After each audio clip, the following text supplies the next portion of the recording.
আসসালামু আলাইকুম প্রিয় শিক্ষার্থীবৃন্দ, আমি মোহাম্মদ রফিকুল ইসলাম। আজকে আপনাদের জন্য আমরা একটি নতুন মেজারমেন্ট টুলস নিয়ে কথা বলবো। যে টুলসটি অটোমোবাইল সেক্টরের জন্য সবচেয়ে গুরুত্বপূর্ণ একটি মেজারমেন্ট টুলস।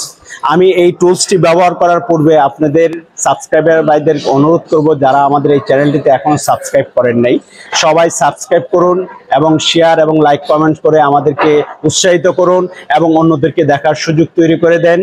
আমরা তাহলে আজকে আপনাদের জন্য যে ডায়াল ইন্ডিকেটরটা নিয়ে আসছি, এই ডায়াল ইন্ডিকেটরের ব্যবহার সম্পর্কে আমরা জানবো এবং এই ডায়াল ইন্ডিকেটর কিভাবে ব্যবহার করতে হয় এবং এটা দ্বারা কি কি মেজারমেন্ট করতে হয় এটা সম্পর্কে আমরা বিস্তারিত জানার চেষ্টা করব।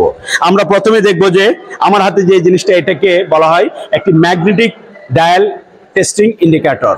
বলা হয়েছে ম্যাগনেটিক কেন, বলছে এই বডিটাকে আমরা ম্যাগনেট করে এই দণ্ডটাকে যে কোনো স্থানে আমরা দণ্ডায়মান করে মেজারমেন্ট করতে পারি, বিধায় এটা হলো ম্যাগনেটিক স্ট্যান্ড।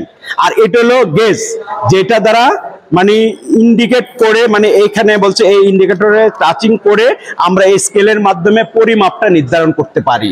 এটা হলো ডায়াল গেজ। তাইলে এই ম্যাগনেটিক স্ট্যান্ডের মাধ্যমে আমরা একটি শেপকে কিভাবে মেজারমেন্ট করতে হয় আমরা এটা এখন দেখার চেষ্টা করব। তার পূর্বে আমরা জেনে নিব যে এই ম্যাগনেটিক কিভাবে করতে হয়। আমরা জানি যে এখানে দুইটা পজিশন, একটা অন একটা হলো অফ। আমরা যেই অন পজিশনটা করে দিব তখন এই মেটালটা ম্যাগনেট হয়ে গেল, তখন আমরা যে কোনো মেটালের সাথে আমরা এটা সংযোগ স্থাপন করে দিতে পারি। তাহলে এটা নড়াচড়া করবে। এখন আমরা এই একটি প্লেটের উপর এটাকে আটকে দিলাম। এখন আমরা এই ভি ব্লকের উপরে একটি শেপকে বসায় নিলাম। এই শেপটাকে আমরা মেজারমেন্ট করে দেখবো যে এটার ক্ষয়ের মাত্রা কতটুকু আছে। এখন আমরা এখানে আমরা খেয়াল করব, যখন আমরা মেজারমেন্ট করবো স্কেলটাকে আমরা জিরোতে এটা সেটিং করে নেব। জিরোতে এটা সেটিং করে না নিলে আমরা সঠিক মেজারমেন্টটা আমরা পাবো না। এখন আমরা এই যে আমরা জিরোতে এটা সেটিং করে নিলাম। এখন আমরা এই শেপটাকে ঘোরাবো। ঘোরালে পরে আমরা দেখবো যে কতটুকু এই শেপের, এই যে যখন যেখানে একটু উঁচু নিচু হবে স্কেলটা তখন আপ ডাউন করতে থাকবে।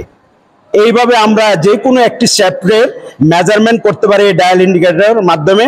আমরা এই ধরনের যদি ক্ষয়ের মাত্রা পরিলক্ষিত হয়, তাহলে এই শেপটা যদি লিমিটেশনের ভিতরে থাকে তাহলে এটা আমরা ব্যবহার করতে পারবো, লিমিটের বাইরে যদি চলে যায় তাহলে এটা আমরা ব্যবহার করতে পারবো, এটা পরিবর্তন করে দিতে হবে। তাহলে আমরা এই ডায়াল ইন্ডিকেটর ব্যবহার করে যে কোনো শেপের মেজারমেন্ট করতে পারি বা কোনো সিলিন্ডারের ভিতরের মেজারমেন্ট আমরা ব্যবহার করতে পারি। তাইলে আজকের আলোচনা থেকে একটি ডায়াল ইন্ডিকেটর কিভাবে ব্যবহার করতে হয় এবং কি কি মেজারমেন্ট করতে হয় এবং কিভাবে করতে হয় এটা সম্পর্কে জানলাম। ধন্যবাদ জানিয়ে আজকের আলোচনা আমরা এখানে শেষ